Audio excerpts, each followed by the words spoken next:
Bienvenue dans un nouveau vidéo de la chaîne Intemporelle. Aujourd'hui, on va regarder c'est quoi une tenue de gala.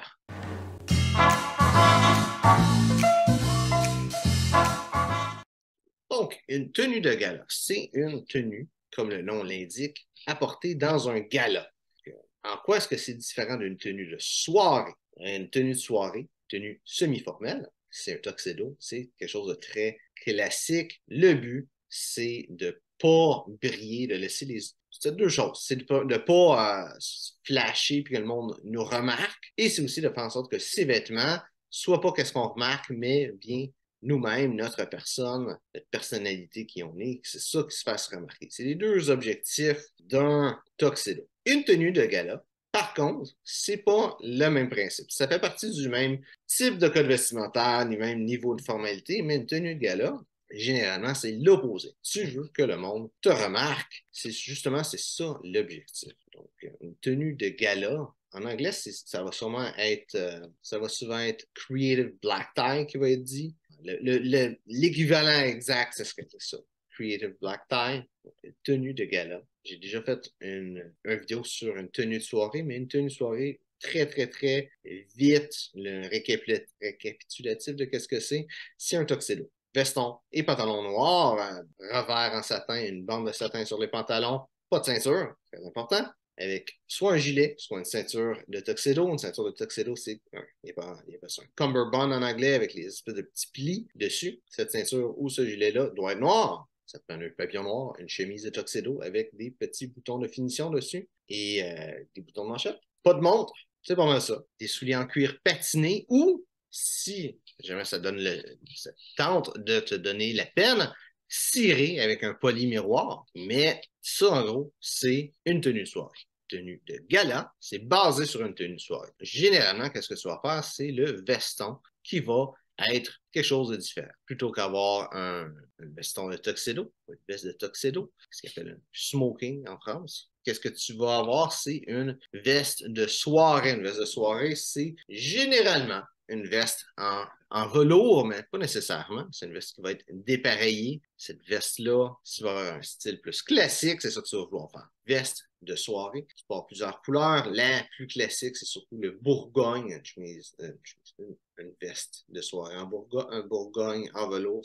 Ça va être une belle façon d'avoir un ensemble un petit peu plus chic et classique qui va te faire remarquer, mais sinon, ça peut être n'importe quoi. On a vu James Bond, mais pas James Bond, l'acteur Daniel Craig pour son dernier film de James Bond. Je ne sais pas si c'était pour son dernier James Bond qui avait fait ça, mais qui portait une veste de soirée rose, malgré le fait que il y a beaucoup de monde qui n'ont pas aimé, c'est pas classique, ce genre de vêtements-là.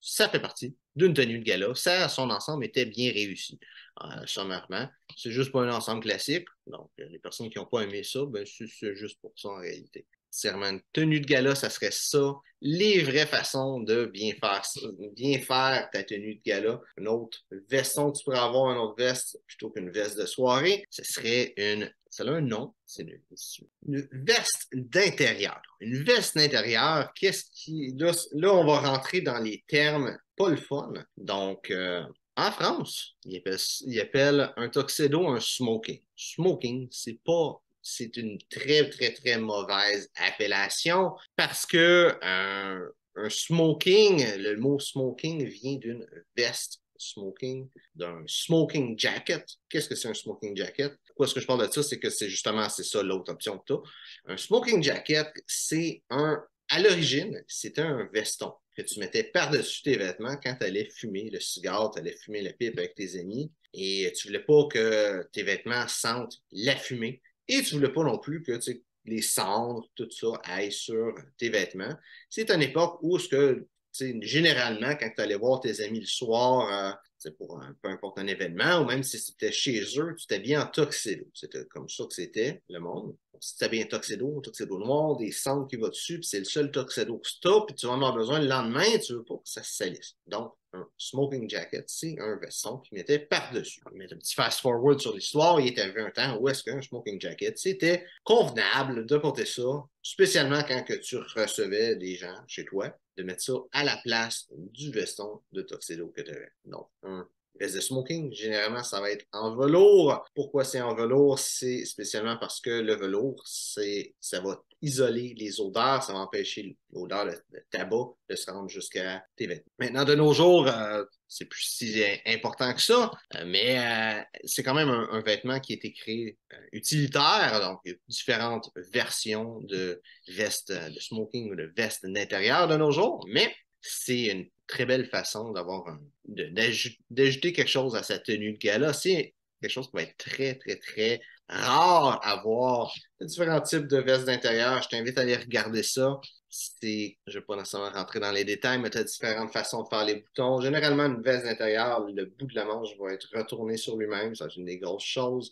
Tu peux avoir des boutons normaux ou ben, tu sais, des boutons satinés. C'est une veste de tuxedo, techniquement. Sinon, tu as genre d'autres espèces de boutons, c'est dur à expliquer, qui sont faits comme un genre de corde, si on peut le dire ça comme ça. Sinon, tu as même certaines vestes de smoking qui s'attachent comme une robe de chambre, je veux dire, vestes d'intérieur en réalité. Que ce dernier genre de veste d'intérieur-là serait pas nécessairement convenable avec une tenue de gala. Sinon, pour qu'est-ce qui est des souliers, tu as différents choix qui vont s'offrir à toi si tu as une tenue de gala. Tu n'es plus obligé de mettre des souliers en cuir patiné. Tu pourrais mettre un soulier en velours, par exemple, qui est un autre qui date dans les mêmes époques que les vestes d'intérieur pour les mêmes raisons. Ça ressemble beaucoup à des pantoufles en réalité. Et techniquement, c'est convenable dans une tenue de gala. Le but, c'est de te faire remarquer. Fait que ça pourrait être ça qui fait en sorte qu'on te remarque. C'est sûr que de nos jours, c'est un petit peu plus difficile de faire voir ça comme un soulier approprié pour un tuxedo. Mais ça l'est, malgré tout. Une autre façon de faire avec une tenue de gala, c'est d'avoir un nœud papillon, généralement avec une ceinture de tuxedo qui va être spéciale, qui va être d'une autre couleur que noir. Une tenue de soirée, c'est vraiment toujours noir, le nœud papillon, mais dans une tenue de gala, tu peux avoir un petit peu plus de fantaisie. S'il y a une dernière petite chose, si on sort de ce qui est classique, parce que là, j'ai juste été dans ce qui est vraiment classique pour une tenue de gala, techniquement, avec une tenue de gala, tu peux prendre beaucoup plus de liberté. Tu peux avoir un tuxedo de d'autres couleurs comme charcoal, anthracite, ou même un bleu un peu plus pâle, ou peut-être un bourgogne.